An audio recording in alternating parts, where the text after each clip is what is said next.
అమ్మో, వీనికి దయ్యం పట్టినాడు. వీడు తేడా తేడా చేస్తున్నాడు మొత్తం. ఏ బ్రో, హా ప్రణయ్, మీ ఫ్రెండ్ కార్తీక్ లెటర్ ఇమ్మని చెప్పిండు. కార్తిక్ గాడా? ఏం లెటర్ అబ్బా ఇది?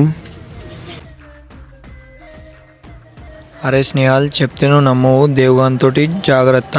నిన్న నైట్ వాడు శ్మశానానికి పోయిండు. అరే నేను 2 రోజులలో తిరిగి వస్తా, అప్పటి వరకు మీరు జాగ్రత్త. ఈ విషయం కాంతగానికి తెలియనీయకు. ఏమంటారు మీ ఫ్రెండ్? లెటర్ ఇచ్చిందా మరి? ఏముంది లెటర్లో? ఏం లేదు, క్యాజువల్గానే ఇచ్చిండు. ఏ హాయ్ బ్రో. హాయ్ రా. ఏం మాట్లాడుకుంటారు ఇద్దరు? ఏం లేదు బ్రో, క్యాజువల్గా మాట్లాడుతున్నా. రేపు మన ప్లాన్స్ ఉన్నాయి దాని గురించి. ఓహో, అరే కార్తీక్ గారు ఎటు పోయిండ్రా పొద్దున? కార్తిక్ గాడు ఊరెళ్ళిండు. అవునా? నువ్వు ఎట్లాగో మీ రూమ్లో ఒక్కనే ఉంటున్నావు కదా, మా వాడు వచ్చేంత వరకు కంపెనీ మరి. నాకేం ప్రాబ్లం లేదు బ్రో, నేను ఉంటా. సరే, నాకు కూడా టైం పాస్ అవుతుంది, నడువు మరా. సరే.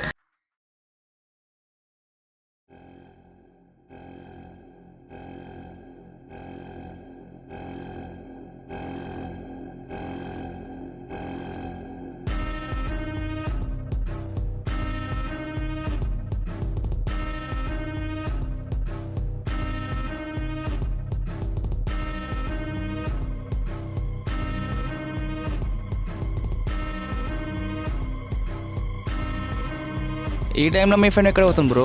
అరే అవునా, ఎడుకోతుంది వీడు. నాకు కూడా తెలియదు, నడవనరా, ఫాలో అవుదాం.